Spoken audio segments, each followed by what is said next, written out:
Terima kasih sudah mengklik video ini. Jangan lupa subscribe, karena subscribe itu gratis. Ingat lur, subscribe itu gratis. Matur suwun. Halo, assalamualaikum warahmatullahi wabarakatuh, teman-teman. Gimana kabarnya? Semoga hari ini sehat semua ya, dan rezekinya lancar terus, amin. Yang masih berusaha, semoga dilancarkan urusannya, amin. Oke guys, hari ini aku ingin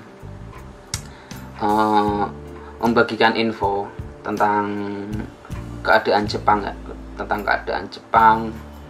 status COVID-19 yang ada di Jepang, termasuk status darurat yang ada di Jepang. Nah, bagaimana perkembangannya di Jepang ya akhir-akhir ini ya, untuk masalah penerbangan, untuk status daruratnya yang ada di Jepang. Ini aku akan sedikit meng-share kepada teman-teman semuanya, semoga aja bermanfaat ya. Oke, jadi tadi aku baca di salah satu fanpage informasi seputar Jepang. Tadi aku ingin membaca seputar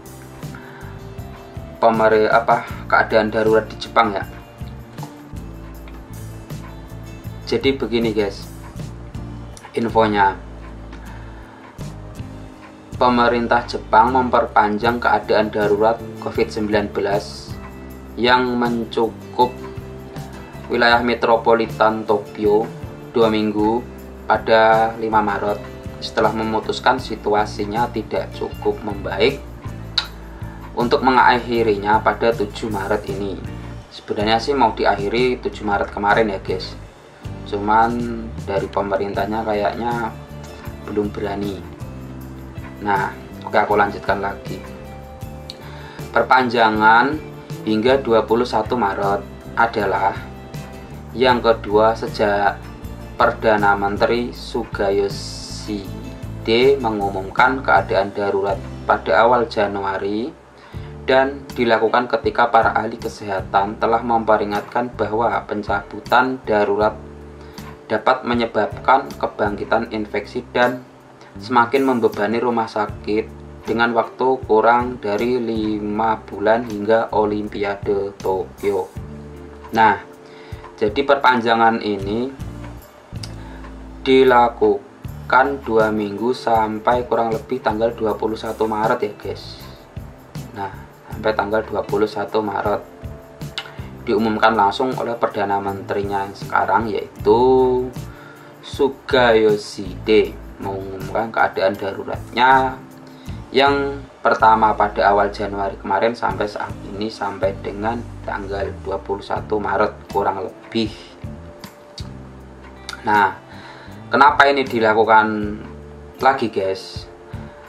Menurut Suga, menurut Perdana Menterinya, tindakan itu diperlukan untuk melindungi kehidupan dan mata pencaharian. Di bawah keadaan darurat, penduduk Tokyo di prefektur Kanagawa, Shiba, Saitama yang berkenan diminta untuk menahan diri dari meninggalkan rumah yang tidak perlu, sementara restoran dan bar harus ditutup. Nah, ini kayak sedikit PSBB kayak gitu guys, modelnya kayak di Jakarta ya gitu ya. Jadi kayak restoran itu ditutup, bar itu ditutup, cuman sampai boleh buka cuma sampai pada jam 8 malam doang ya. Nah, perusahaan juga didorong untuk mengadopsi kerja jarak jauh dan kehadiran di acara-acara seperti konser dan pertandingan olahraga dibatasi hingga 5.000, dan juga konser-konser dibatasi guys. Nah, sementara perbatasan tampaknya berhasil menurunkan jumlah infeksi.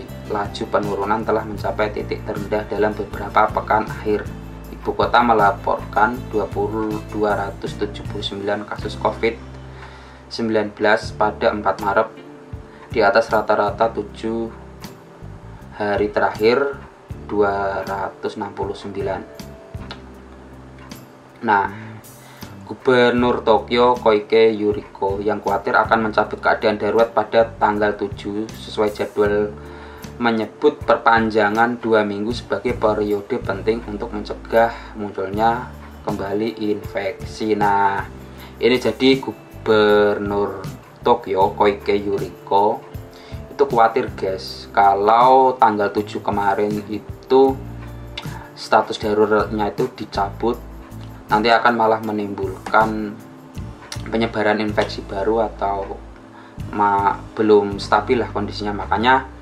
perpanjangan itu dilakukan lagi 2 minggu ke depan demi mencegah munculnya kembali infeksi. Jadi begitu. Panel ahli penyakit menular dan bidang lainnya bertemu pada 5 Maret pagi untuk menyetujui langkah tersebut. Nishimura Yasutoshi, menteri yang bertanggung jawab atas respon pandemi pemerintah, mengatakan pada pertemuan itu bahwa ia berencana untuk memperluas pengujian COVID-19 dan pelacakan kontak untuk membasmi wabah. Ini jadi pemerintahan Jepang sudah berusaha guys, berusaha juga untuk memberantas hawa COVID-19 ini. Pakar kesehatan sangat prihatin atas tekanan yang terus berlanjut di Rumah Sakit Nakagawa Toshio. Kepala Asosiasi Medis Jepang memperingatkan hal itu dapat menghambat peluncuran vaksin. Hingga 3 Maret, tingkat hunian tempat tidur untuk pasien COVID-19 adalah 47%, di Shiba 42%, di Saitama 30%, dan di Tokyo 20%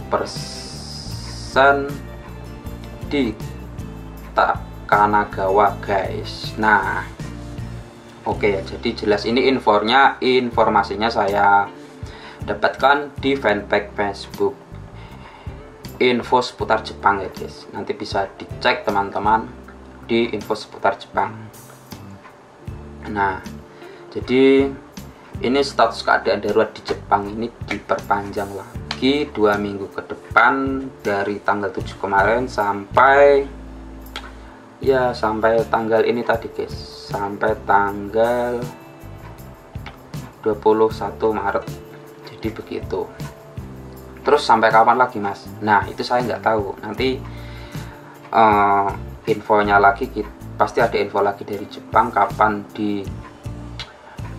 stabilkan lagi atau dicabut lagi status daruratnya yang ada di Tokyo, dan penerbangannya lagi kapan dibukanya untuk orang asing yang mau masuk ke Jepang guys. Jadi begitu ya, kita berdoa aja semoga usaha para pemerintah Jepang ini bisa menghambat atau usaha pemerintah Jepang ini bisa menanggulangi atau cepat membereskan wabah COVID-19 ini guys. Jadi gitu. Kalau dipikir-pikir ya sedih juga, tapi mau gimana lagi ya, ini demi kepentingan bersama. Jadi teman-teman yang masih ada di Indonesia yang sudah menerima eligibility-nya tinggal berangkat, tinggal menunggu kapan Jepang dibuka. Mohon bersabar aja ya, berdoa terus, mohon sama Tuhan Yang Kuasa semoga diberikan informasi lagi yang terbaik dan cepat berangkat. Selamat di Jepang sampai tujuan, amin. Oke, jadi gitu aja informasi yang bisa saya share sini. Bila ada salah atau bila ada kata-kata saya yang sedikit kurang, saya minta maaf yang sebesar-besarnya. Oke, jangan lupa like dan subscribe. Wassalamualaikum warahmatullahi wabarakatuh. Bye bye.